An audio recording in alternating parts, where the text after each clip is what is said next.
es totalmente impresentable decir que no podemos mantener el sistema de pensiones. Las razones que dan, que vienen dándose desde hace muchos años ya, desde mediados de los 80, pues ninguna son ciertas. Primero porque hablaban de la razón era que la esperanza de vida aumentaba, que iba a haber una inversión de la pirámide de población, etcétera, y hacían unas provisiones de tipo demográfico. Y lo cierto es que esas previsiones primero no se han cumplido nunca. Pero en último término no es importante la población, sino es importante será en todo caso la población activa. Y claro, no se han cumplido, entre otras cosas, porque ha entrado la incorporación de la mujer en el mercado laboral, porque ha habido migrantes, etcétera, y ha hecho que la población activa sea mucho más grande. Pero tampoco la población activa es la variable de verdad, porque lo importante será en todo caso cuántos trabajan, no cuántos pueden trabajar, sino cuántos trabajan. Y entonces entra el tema del empleo. Pero es que ni siquiera eso, porque yo creo que lo importante no es cuántos producen, sino qué es lo que se produce. Porque todo el argumento de los que dicen que es insostenible las pensiones es porque establecen una relación entre pensionistas y activos. Y dicen, bueno, va a llegar un momento en que haya más pensionistas que activos, y cada 2 activos tengan que mantener a un pensionista. Pero es que ese no es el argumento de verdad, porque muy pocos activos pueden producir mucho más si se aumenta la productividad. Es decir, hoy en la agricultura trabajan infinitamente menos personas que trabajaban antes y se produce lo mismo.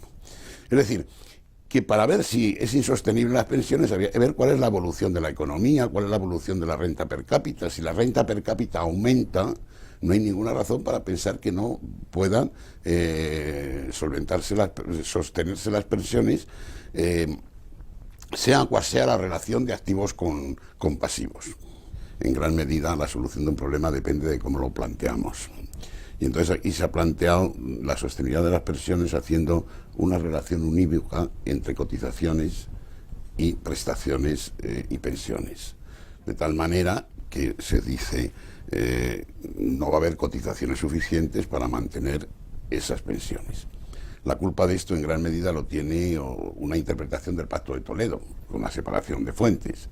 Pero en ningún sitio está dicho realmente que las pensiones tengan que financiarse únicamente a través de las cotizaciones. Es decir, son todos los ingresos del Estado los que tienen que ayudar a financiar las pensiones, como ayudan a financiar la sanidad o como ayudan a financiar cualquier otro gasto público que esté reconocido en nuestra Constitución, como están las pensiones. En estos planteamientos se ha intentado por todos los medios alejar el tema de la productividad y se liga únicamente a los ingresos por cotizaciones. Claro, eso lo hace tremendamente débil el proceso, porque imaginemos que mañana digan que es que las cotizaciones hay que quitarlas todas porque es un impuesto sobre el trabajo y hay que reducirlas a la 10ª parte. ¿Qué quiere decir eso? ¿Que hay que quitar las pensiones? No, porque lo importante es qué capacidad tenemos de producir riqueza y cuántas personas somos a repartir esa riqueza. Si resulta que ahora somos mucho más ricos que hace 30 años, por el simple hecho de que la renta per cápita es casi el doble que lo que era hace 30 años, pues si la renta per cápita es el doble, ¿cómo vamos a decir a una parte de la población, que son los pensionistas, que no tienen derecho a esos beneficios que se está obteniendo por el crecimiento y que tienen que quedar, hay que ir disminuyendo la pensión año a año? Todo lo contrario. Es decir, si la renta per cápita sube, pues no hay ninguna razón para decir que las pensiones no son sostenibles. Es un tema de distribución de la renta, no es un tema de insostenibilidad, es cómo queremos distribuir la renta.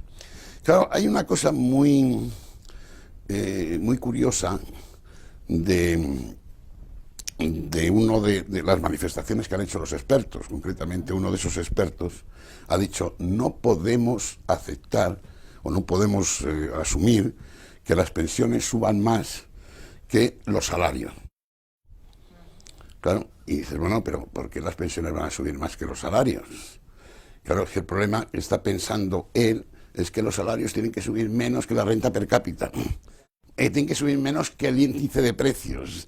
Es decir, que tienen que perder poder adquisitivo. Y claro, si los salarios tienen que perder poder adquisitivo, indudablemente las pensiones también tienen que perder poder adquisitivo. Pero entonces, ¿para qué? Para que lo gane el excedente empresarial, es decir, para que lo gane las rentas de capital y los ingresos empresariales, ¿no?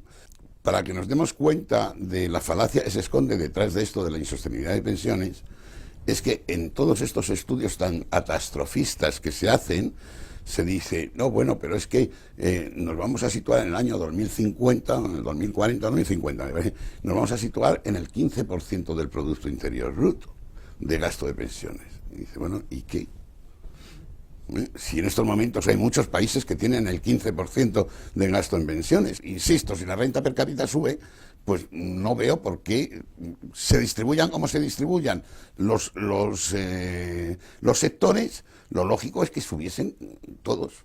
Y por lo tanto los pensionistas pues debían de subir no solamente el IPC, sino que pudiesen participar de alguna manera de ese incremento del bienestar general, de hacer que, bueno, que somos, no vanagloriamos tanto, ¿no? Que en 30 años hemos duplicado la renta per cápita. Bueno, pues que se vea todo lo que ayude a una mejor distribución de la renta desde el punto de vista de la actividad económica es positivo. En un momento como este, por ejemplo, en que lo que tenemos es una falta de demanda absoluta interna, bueno,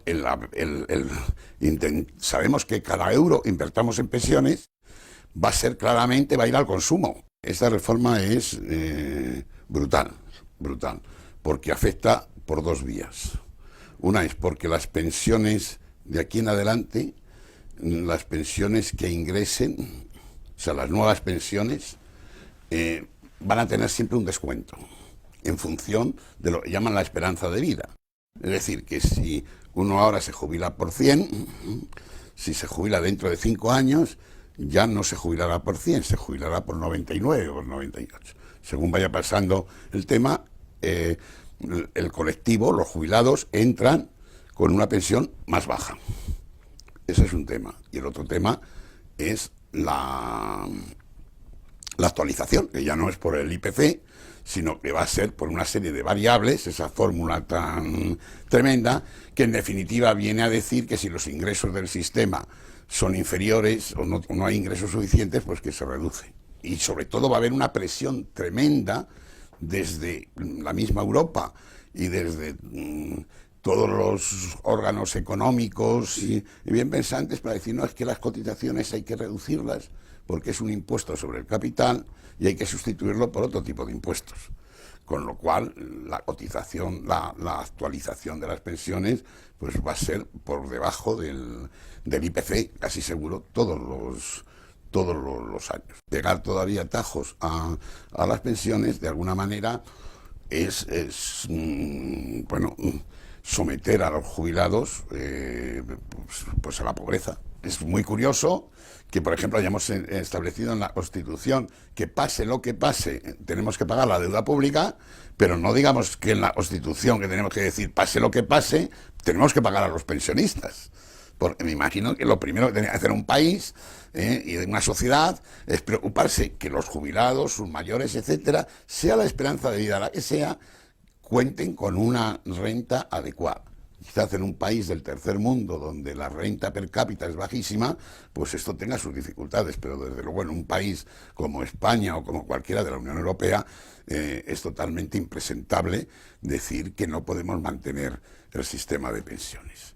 Que esa idea de que no hay una equidad intergeneracional no es verdad, al contrario. Es decir, en gran medida, los que hoy o mañana pueden estar produciendo, producen tanto y tienen esa productividad porque se empleó muchos recursos de los jubilados de después en la educación y en todos esos elementos. Es decir, hay una unión perfecta en un Estado en que se puede plantear perfectamente las pensiones de esta manera.